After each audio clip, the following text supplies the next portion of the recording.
अस्सलाम वालेकुम। उम्मीद करता हूं कि खैरियत से होंगे। बड़ी अहम खबरें हैं और इस वक्त पाकिस्तान में इमरान खान साहब को लेकर और इमरान खान से हटके भी बहुत ही अहम खबरें गर्दिश कर रही हैं। इस वक्त ऐवान जो है ना वो लड़खड़ा रहे हैं कि ये आखिर हो क्या गया है पाकिस्तान में।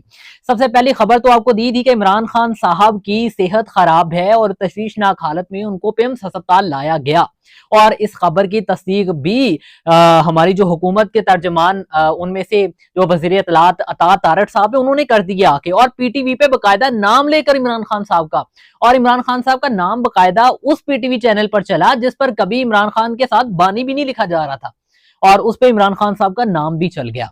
इसकी पूरी डिटेल क्या है वो आपके सामने रखनी है। और उसके अलावा गटर में गिरने वाली माँ और बेटी की जो है वो डेथ हो गई, और उस पर उसी माँ बेटी के यानी वो जो औरत थी उसके हस्बैंड को गिरफ्तार कर लिया गया और उस पर मुबैशरा तौर पे तशद्दुद भी किया जाता रहा।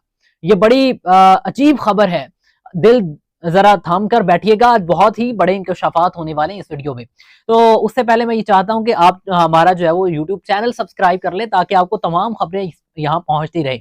इमरान खान साहब की सेहत के मुतालिक खबर दी थी कि इमरान खान साहब को पिम्स अस्पताल लाया गया और वहां पर इमरान खान साहब का चेकअप होता रहा। तो मैंने आपको बताना ये चाहता हूं कि अब ये हुकूमत ने बाकायदा तौर पे इसको तस्लीम कर लिया है और उन्होंने कहा है जी कि 20 मिनट तक इमरान खान साहब को रखा गया पिम्स अस्पताल में जेल से निकालकर, और वहां पर उनका इलाज हुआ और एक इंजेक्शन भी लगा उनको।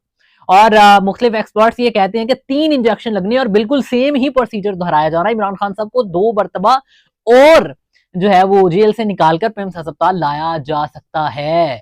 लेकिन ये हुकूमत मानने को तैयार नहीं थी, ना ही पीटीआई के लोगों को बताया गया, ना लीडरान को बताया गया, वुकला को बताया गया, फैमिली को बताया गया, किसी को कानो कान खबर तक नहीं हुई। वो तो सहाफी असदुल्ला खान साहब ने खबर दी और फिर उसके बाद वो जो है वो फिर जब फैलने लगी आग की तरह इमरान खान साहब के रिलेटेड, तो वैसे भी कोई चीज हो तो वैसे फैलती है जैसे वो जंगल में आग फैल जाती है।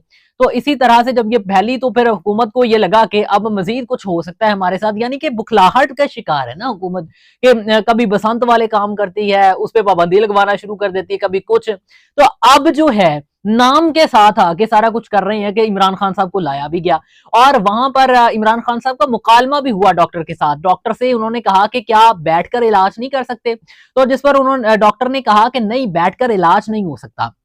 उस पर उन्होंने कहा कि आप किस इलाके से हैं, डॉक्टर से पूछा तो उसने अपना इलाका बताया, तो इमरान खान साहब चुप करके लेट गए। यानी इमरान खान साहब को उनके इलाके से ही पता चल गया कि इसके साथ बहस करना फायदेमंद साबित होगी या नहीं होगी। तो उसके बाद वो सुकून से लेट गए और अपना इलाज करवाया और उसको दोबारा फिर इमरान खान साहब को जो है वो जेल ले जाया गया। और हफ्ते की रात थी, मैंने आपको बताया भी था 25 और 26 की दरमियानी रात थी, गालिबन यही बनता है डेट अगर मैं गलत ना हूं।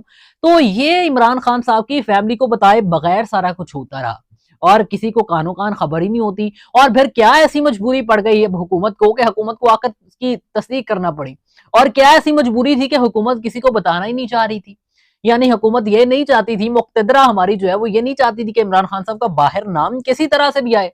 शायद फिर इसीलिए उनकी मुलाकातों पे भी पाबंदी लगा दी गई थी। आज भी वैसे मुलाकातें हैं, वज़ीर आला सहील अफरीदी वहां मिलने आए हैं, जब तक ये मैं रिकॉर्ड कर रहा हूं तो वो वहां पे मौजूद हैं। अब मुलाकात करवाई जाती है नहीं करवाई जाती ये बाद में पता चलेगा, अभी तक की इतलात के मुताबिक वो वहां पे मौजूद है और वो इमरान खान साहब से मिलने के लिए आए ताकि पता तो चल सके ये बीमारी है क्या और आखिर ये कितना जो है वो तशवीशनाक अमर है।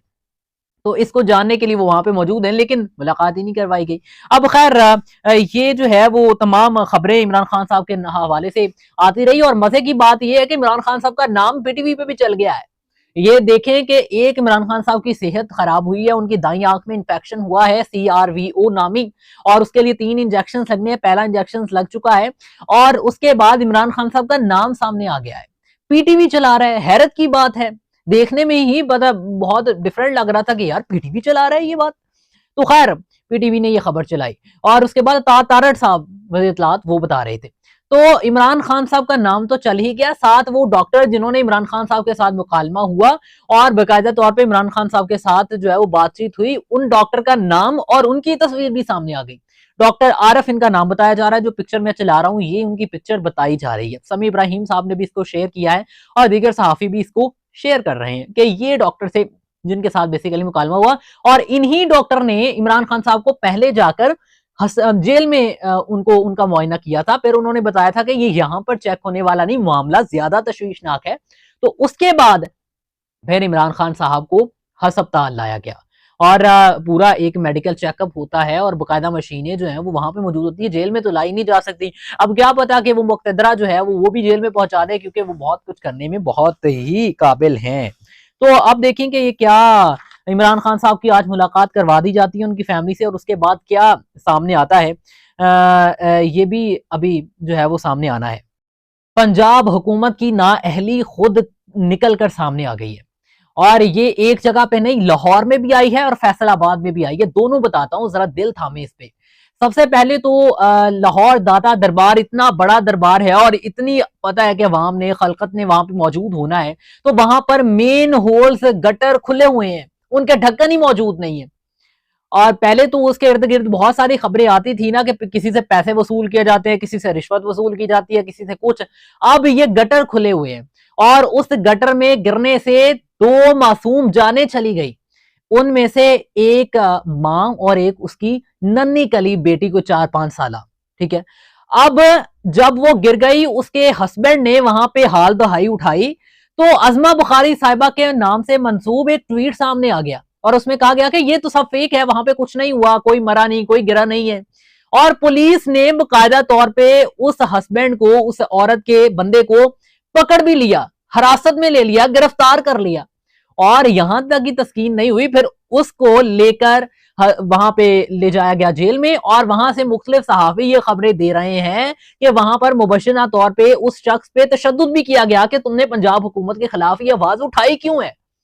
और फिर यहां पे ही बस नहीं हुई, फिर उसके बाद जो है वो वो DGLDA ने जो है वो दीगर वो डायरेक्टर डायरेक्टर जो सेक्टर शूटर वहां पे लगे हुए थे, उनको जो जी है मुअत्तल कर दिया। ये बहुत बड़ी कार्रवाई की है हमने, अपने डायरेक्टर मुअत्तल कर दिए हैं, ये फलाना मुअत्तल कर दिया है। भाई इससे क्या होना है? क्या 2 मासूम जाने वापस आ जाएंगी? क्या इतनी बड़ी नाअहली आपकी छुप जाएगी? इससे पहले तो आपकी नाअहली जो है वो सड़कों पे नजर आती थी, अब जो है वो उसी सड़कों पे मेन होल्स में भी नजर आ रही है। और ये एट दी सेम टाइम ये वाकया तो लाहौर में हुआ ही हुआ, यहाँ पर फैसलाबाद में, जहां पे इस वक्त मैं मौजूद हूं, यहाँ पर एयरपोर्ट के एरिया में एक और बच्ची गिर गई ऐसे ही। ये अब हम ये कहें, कसूर मुझे नहीं लगता कि मरियम नवाज साहिबा का है। मरियम नवाज साहिबा के नीचे जो इंतजामिया काम कर रही है, ये सारे का सारा कसूर उनका है। क्योंकि मरियम नवाज साहिबा का मैंने एक हफ्ते बयान सुना था जिसमें उन्होंने कहा था कि मैं रोज रात को चेक करती हूं कि कहां कहां गटर पर ढक्कन नहीं है, खुदा ना खास्ता इसमें कोई बच्चा गिर गया या गिर जाए तो कौन जिम्मेदार है। अब आप ही बता दीजिए मैडम, कौन जिम्मेदार है? अगर आप रोजाना चेक करके सोती थी तो आपको यही नहीं पता चला कि लाहौर में किस जगह गटर खुला हुआ है? या फिर शोएब को कॉल कर लेनी थी, वो बता देता कि कहां खुला हुआ है। कहीं से तो आती ना खबर। आपका तो शोएब भी इस दफा नाहल निकला के उसको यही नहीं पता कि गटर खुला कहां पे है और कहां पे बच्चे की जान जा सकती है। और बच्चे की जान गई है तो अब इतनी बड़ी नाअहली कर रहे हैं कि उसके हस्बैंड को ही गिरफ्तार कर लिया, जिसकी बेटी और जिसकी बीवी जो थी वो गिरकर जाबाहक हो गई, जान आफरीन होगी। 17 घंटे के बाद बेटी की लाश मिलती है, 5 घंटे के बाद औरत की लाश मिलती है। तो ये कहां की इंतजामिया है भाई? जब वो तीरा का, वादी तीरा का वाकया हुआ तो मुझे अभी भी याद आ रहा है कि हमारी हुकूमत ने कह दिया था कि हम यहां से भेज रहे हैं वादी तीरा में जो है वो मुख्तलिफ चीजें, और हम जो है उनकी मदद के लिए यहां से हेलीकॉप्टर भेज देते, हमें बता देते। तो अब यहाँ पे 17 घंटे बाद लाश मिल रही है। यहाँ पे भी कोई हेलीकॉप्टर मंगवा देना था जो निकलवा सकता, यहाँ पे भी कोई मदद भेजनी थी आपने, कहाँ गई आपकी मदद? लोग सवाल कर रहे हैं, पूछ रहे हैं, बताइए उनको आके बाहर। और मरियम नवाज साहिबा ने इंक्वायरी कमेटी बिठा दी है, 24 घंटे में इसका फैसला होगा। 24 घंटे में क्या आप ये एक बेटी यहाँ की जो फैसलाबाद में गिरी और 2 मासूम जाने जो वहां पे लाहौर में गई हैं, क्या आप ये लुटा सकती हैं वापस? नहीं लुटा सकती। फिर अपनी इंतजामिया से पूछें ये हुआ कैसे है, उस पर इंक्वायरी कमेटी बिठाएं और बड़े बड़े ये जो डीजी बने हुए इनको उतरवाएं, ये जो बड़े बड़े वजारतों पे बैठे हुए इनको उतरवाएं, पता चले ना कि आपने काम किया है। वो मुझे हजरत उमर रजी अल्लाह तआला अन्हु के एक कॉल याद आ गया कि अगर मेरी हुकूमत में कोई एक परिंदा भी जो है वो मर जाता है तो मैं उसका भी जवाब दूं, तो मुझे उसका भी पता होना चाहिए, मुझे उसका भी जो है वो जवाब देना है। तो यहाँ पे तो 3 मासूम जाने चली गई हैं, और किसकी नाअहली की वजह से? इंतजामिया की। जवाब तो देना ही पड़ेगा, ऐसे तो नहीं होता ना। तो खैर इसी के साथ मुझे दीजिए इजाजत, अल्लाह हाफिज।